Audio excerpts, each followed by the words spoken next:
सुमनसवन्दिता सुन्दरि माधवी चन्द्रसहोदरि हेममयी मणिगणवन्दिता मोक्षप्रदायिनी मञ्जुलभाषिणी वेदनुते पङ्कजवासिनी देवसुपूजिता सद्गुणवर्षिणी शान्तियुते जय जय हे मधुसूदनकामिनी आदिलक्ष्मी सदा पालय माम् आदिलक्ष्मी सदा पालय माम् अयि कलिकल्मष नासिनि कामिनि वैदिकरूपिणि वेदमये क्षीरसमुद्भव मङ्गलरूपिणि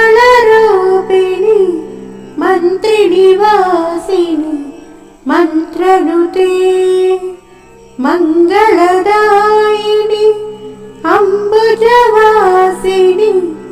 देवगणाश्रित पादयुते जय जय हे मधुसूदनकामिनी धान्यलक्ष्मी सदा पालय माम् धान्यलक्ष्मी सदा पालय माम् जय वरवर्षिणि वैष्णवी भार्गवी मन्त्रस्वरूपिणि मन्त्रमयी सुरगणपूजिता शीघ्रफलप्रदा ज्ञानविकासिनी शास्त्रनुते भवभयहारिणि पापविमोचनि साधुजनाश्रिता पादयुते जय जय हे मधुसूदनकामिनी धैर्यलक्ष्मी सदा पालय माम् धैर्यलक्ष्मी सदा पालय माम् जय जय दुर्गति नासिनि कामिनी सर्वफलप्रदा शास्त्रमयी रजगजतुरगपदाति समाप्लुता परिजनमण्डिता लोकसुते हर हर ब्रह्मसु पूजिता सेविता तापनिवारिणि पादयुते जय जय हे मधुसूदनकामिनी गजलक्ष्मी सदा पालय माम् गजलक्ष्मी सदा पालय माम् अयि खगवासिनि मोहिनि चक्रिणि रागविवर्धिनि ज्ञानमयी गुणगणवारिधि लोकहितैषिणि स्वरसप्तभूषिता गाननुते सकलसुरासुर देवमुनीश्वर मानववन्दिता पादयुते जय जय हे मधुसूदनकामिनी सन्तानलक्ष्मी सदा पालय माम् सन्तानलक्ष्मी सदा पालय माम् जय कमलासिनी सद्गतिदायिनी ज्ञानविकासिनी ज्ञानमयी अनुदिनमर्चिता कुङ्कुमधूसरा भूषितवासिता वाद्यनुते कनकधरास्तुति वैभववन्दिता शङ्करदेशिक मान्यपदे जय जय हे मधुसूदनकामिनि विजयलक्ष्मी सदा पालय माम् विजयलक्ष्मी सदा पालय माम् प्रणत सुरेश्वरि भारति भार्गवी शोकविनाशिनि रत्नमयी मणिमयभूषित कर्णविभूषण शान्ति समावृत हास्यमुखे नवनिधिदायिनि कलिमलहारिणि कामितफलप्रद हस्तयुते जय जय हे मधुसूदनकामिनि विद्यालक्ष्मी सदा पालय माम् विद्यालक्ष्मी सदा पालय माम् धिमि धिमि धिं धिमि धिं धिमि धिं धिमि धुम्धुबिनाद सम्पूर्णमये घम घम घं घम घं घम घं घम शङ्खनिनाद सुवाद्यनुते वेदपुराणेति हाससुपूजित वैदिकमार्गप्रधर्मयुते जय जय हे मधुसूदनकामिनि धनलक्ष्मी सदा पालय माम् धनलक्ष्मी सदा पालय माम् धनलक्ष्मी सदा पालय माम् इति श्री अष्टलक्ष्मी स्तोत्रम् सम्पूर्णम् सुमनसवन्दिता सुन्दरि माधवी चन्द्रसहोदरि हेममये मणिगणवन्दिता मोक्षप्रदायिनि मञ्जुलभाषिणि वेदनुते पङ्कजवासिनि देवसुपूजिता सद्गुणवर्षिणि शान्तियुते जय जय हे मधुसूदनकामिनि आदिलक्ष्मी सदा पालय माम् आदिलक्ष्मी सदा पालय माम् अयि कलिकल्मष नासिनि कामिनि वैदिकरूपिणि वेदमये क्षीरसमुद्भव मङ्गलरूपिणि मन्त्रिनिवासिनि मन्त्रनुते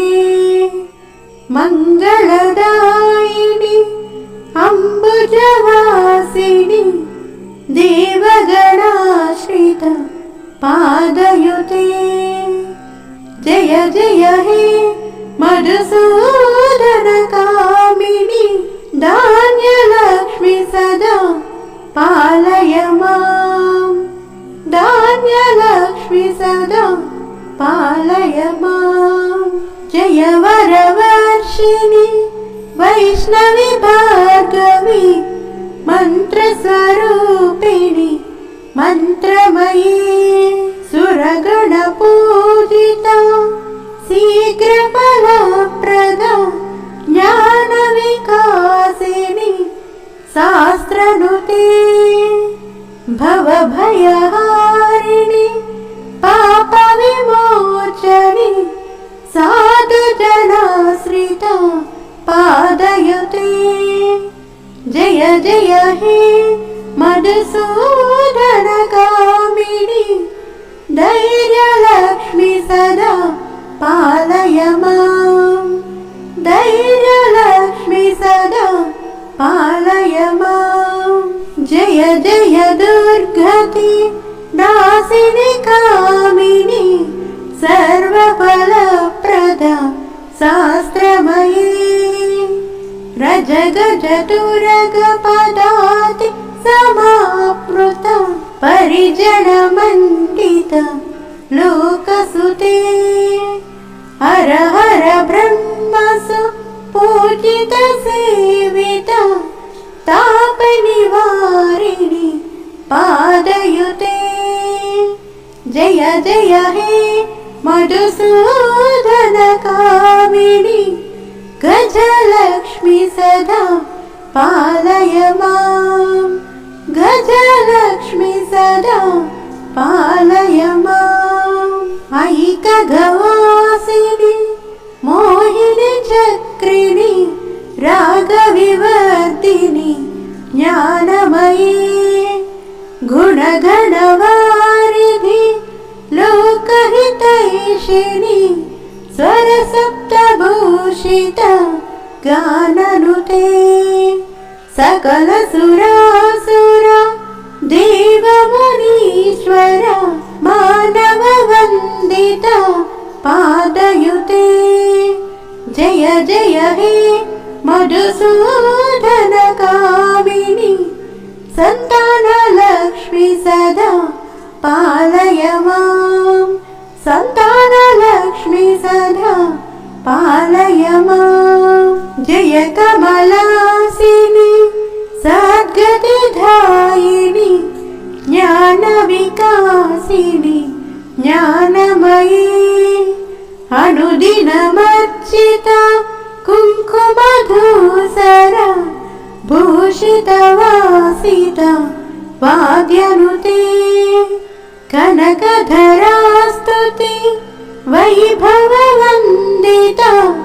शङ्करदेशिका मान्यपदे जय जय हे मधुसूदन कामिनि विजयलक्ष्मी सदा पालय मां विजयलक्ष्मी सदा पालय मां प्रणत सुरेश्वरि भारति भार्गवी शोकविनाशिनि रत्नमयी मणिमयभूषिता कर्णविभूषणा शान्तिसमावृता हास्यमुखे नवनिधिदायिनि कलिमलहारिणि कामितफलप्रदा हस्तयुते जय जय हे मधुसूदन कामिनि विद्यालक्ष्मी सदा पालय मां विद्यालक्ष्मी सदा पालय मां धिमि धिमि धिं धिमि धिं धिमि धिं धिमि धुं धुबिनाद सम्पूर्णमये घम घम घं घम घं घम घं घम शङ्खनिनाद सुवाद्यनुते वेदपुराणेति हाससुपूजिता वैदिकमार्गप्रधर्मयुते जय जय हे मधुसूदन कामिनि धनलक्ष्मी सदा पालय मां धनलक्ष्मी सदा पालय मां धनलक्ष्मी सदा पालय माम् इति श्री अष्टलक्ष्मी स्तोत्रम् सम्पूर्णम् सुमनसवन्दिता सुन्दरि माधवी चन्द्रसहोदरि हेममये मणिगणवन्दिता मोक्षप्रदायिनि मञ्जुलभाषिणि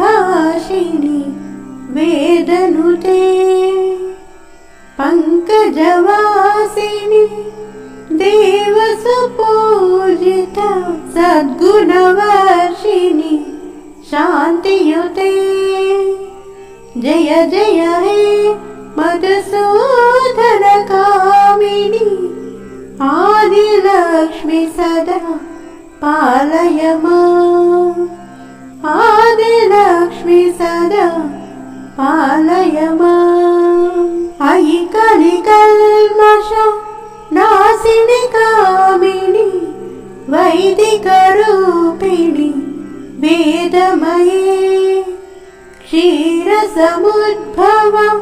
मङ्गलरूपिणि मन्त्रिनिवासिनि मन्त्रनुते मङ्गलदायिनि अम्बुजवासिनि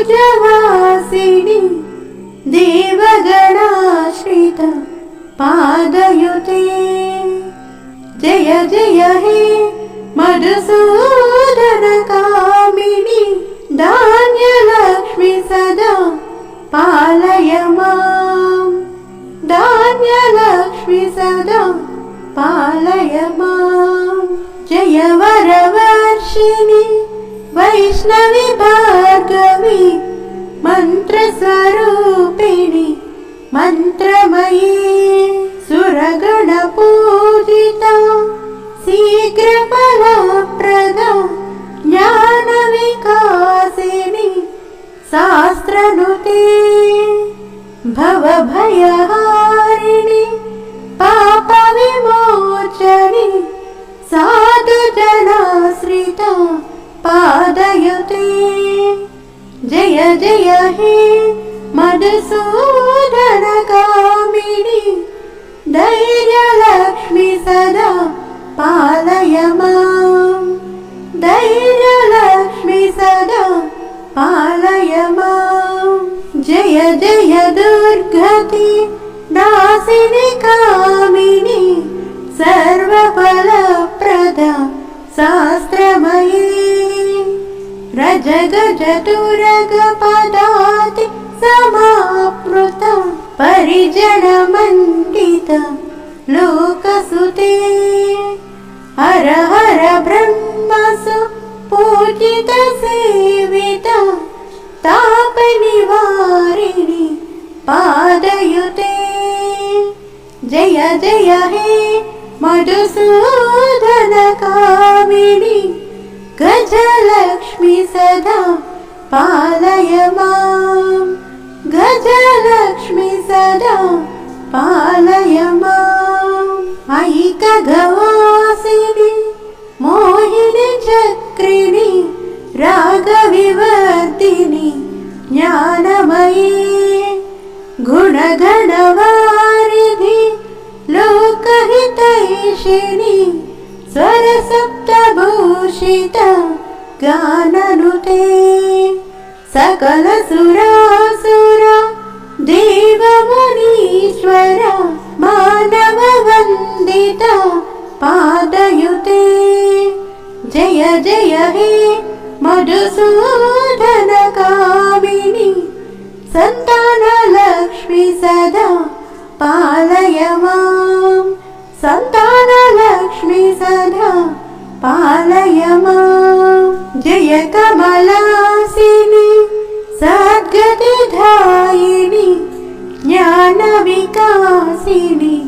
ज्ञानमयी अनुदिनमर्चिता कुङ्कुमधूसर भूषितवासिता वाद्यनुते कनकधरास्तुति वैभववन्दिता शङ्करदेशिका मान्यपदे जय जय हे मधुसूदनकामिनि विजयलक्ष्मि सदा पालय माम् विजयलक्ष्मि सदा पालय माम् प्रणत सुरेश्वरि भारति भार्गवी शोकविनाशिनि रत्नमयी मणिमयभूषिता कर्णविभूषण शान्ति समावृता हास्यमुखे नवनिधिदायिनि कलिमलहारिणि कामितफलप्रदा हस्तयुते जय जय हे मधुसूदनकामिनि विद्यालक्ष्मी सदा पालय माम् विद्यालक्ष्मी सदा पालय माम् धिमि धिमि धिं धिमि धिं धिमि धिं धिमि धुं धुविनाद सम्पूर्णमये घम घम घं घम घं घम घं घम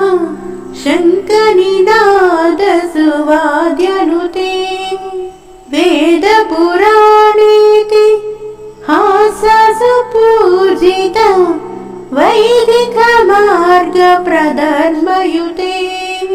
जय जय हे मधुसूदनकामिनि धनलक्ष्मी सदा